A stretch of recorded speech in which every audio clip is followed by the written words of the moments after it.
అన్నయ్య వంట చేయలేదు, కూరగాయలు కట్ చేస్తున్నాడు. దగ్గరుండి చెయ్యి పట్టుకొని కట్ చేస్తుంది. ఇంతకు మించిన అద్భుతమైన దృశ్యం ఇంకెక్కడైనా ఉంటుందో చెప్పండి. చూసారా, చేరుకుంటుంది. వీళ్ళు పని చూడడానికి లేదు,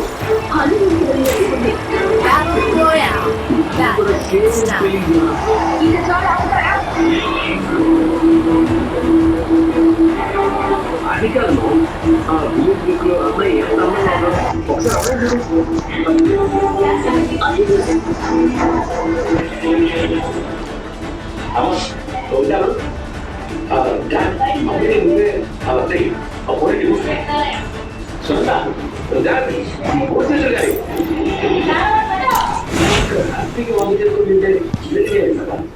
భార్య భర్తల మధ్య తర్వాత కలుసుకోకుండా ఉంటారా ఏంటి?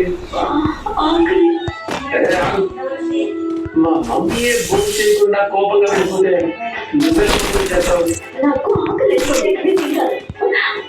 అత్తగారు అడిగినప్పుడు కోడలు భోజనం చేస్తే కోపం రాదు.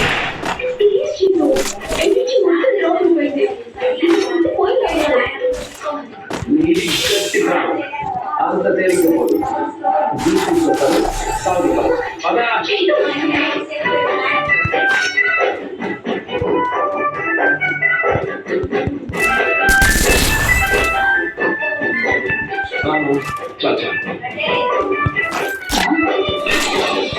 ఇంట్లో తిరగడం మొదలు పెట్టుకున్నామే చాలా ఉంటాయా?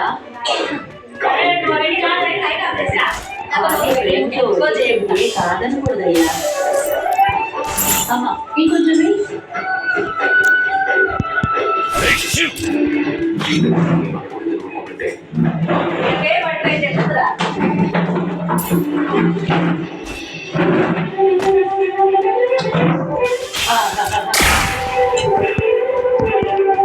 వంట అద్భుతంగా చేస్తావమ్మా.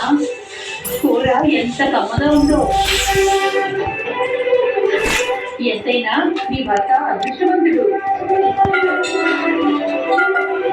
ఏం బాబు ఏమంటావు?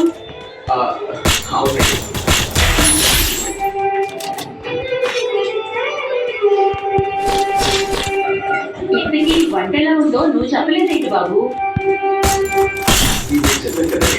ఎవరు చెప్పినా భర్త చెప్తేనే భార్యకి మనసు నిండినట్టు ఉంటుంది.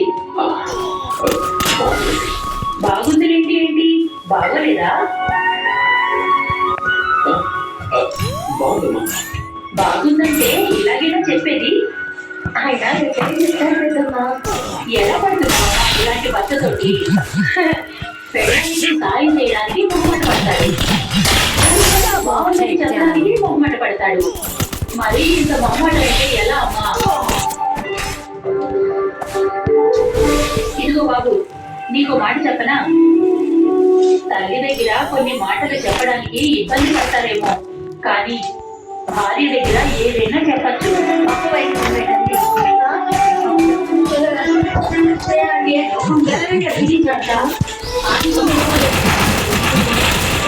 వాళ్ళకి భార్యగా పడుతుంది.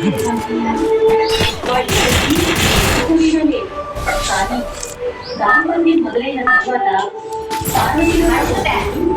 శివుడిలో తగ్గుతారని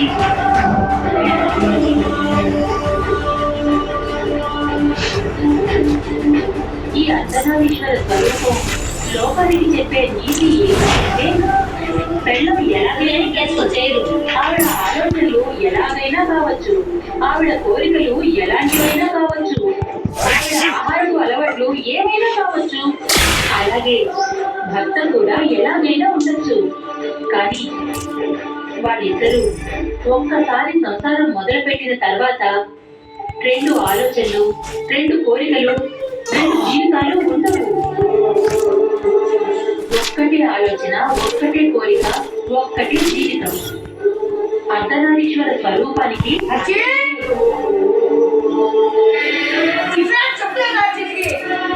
ఈ తత్వాన్ని భార్య వచ్చినా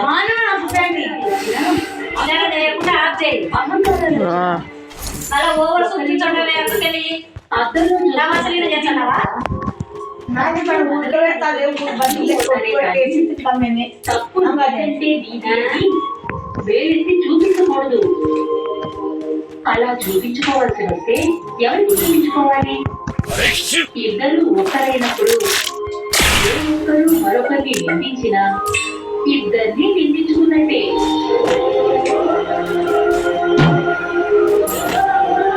సంతానమనే ఈ బండిని జోడు ఎడ్లలాగా ముందుకి లాక్కుపోవాలే